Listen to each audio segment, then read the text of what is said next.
Navro'z shukuhi yurtimiz bo'ylab davom etmoqda. Navbatdagi manzil Toshkent davlat tibbiyot universiteti. Bu yerda bo'lg'usi shifokorlarni birlashtirgan Talabalik bahori 2026 festivali bo'lib o'tdi. Milliy qadriyatlar va bahoriy nafosat uyg'unlashgan ushbu bayram tafsilotlari bilan Zokir Mo'minov tanishtiradi.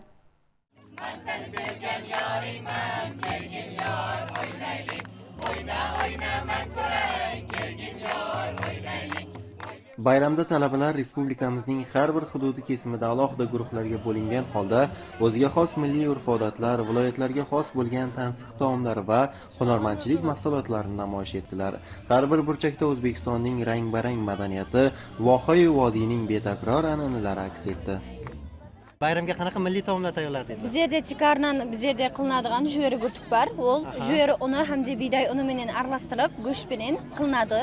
Hamda biz yerda qo'shimcha ya'ni shelpek, bo'rsoq turlarimiz bor. Bo'rsoqlardan qudag'ay bo'lsa, ham shi bo'rsoqlarimiz bor. Qudag'ay bo'lsa, quda tarafga qilinadigan chikarg'i bo'rsoq turlari, hamda shelpeklarimiz bor. Hamda biz yerdagi chikarg'i ijan hamda taxan bor. Taxan bu qurtilgan nanda, ya'ni nanda yezilmasi, ijan esa biz yerdagi gunjiminin nanning yezilmasi bo'lib hisoblanadi. Bu qattiq mazali ham emas, qattiq yaxshi ham emas, ya'ni to'yimli bo'lib hisoblanadi.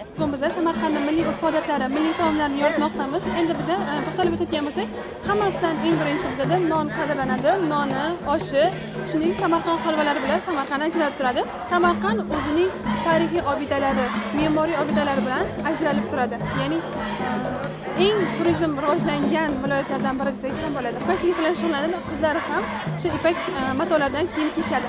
Bayramdan muborak bo'lsin. Rahmat. Tayyorgarlik qanaqa bo'ldi bayramga?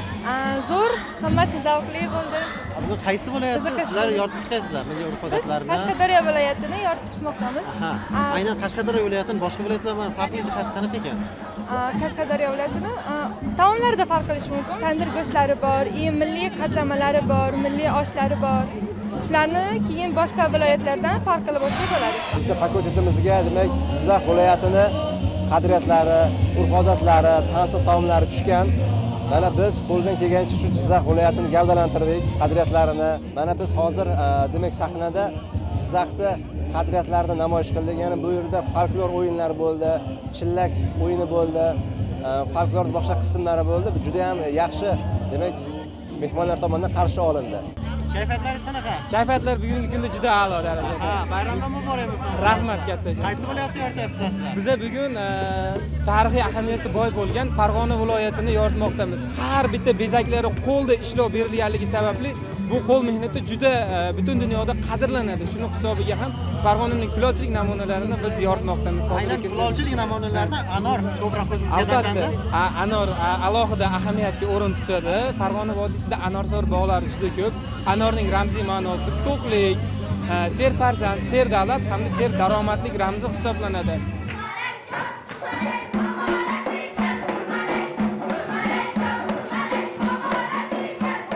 Turli xil viloyatlardan kelgan talabalar o'zlarining urf-odatlari bilan bir-biri bilan o'rtoqlashadi. Birinchidan, ikkinchidan ular do'stlashadi. Uchinchidan, qizlarimizni hayotga tayyorlash, mana sumalak sayli, bahor taomlarini tayyorlash, ijodiy konkursi kabi bir qancha ijodiy konkurslar bo'lyapti.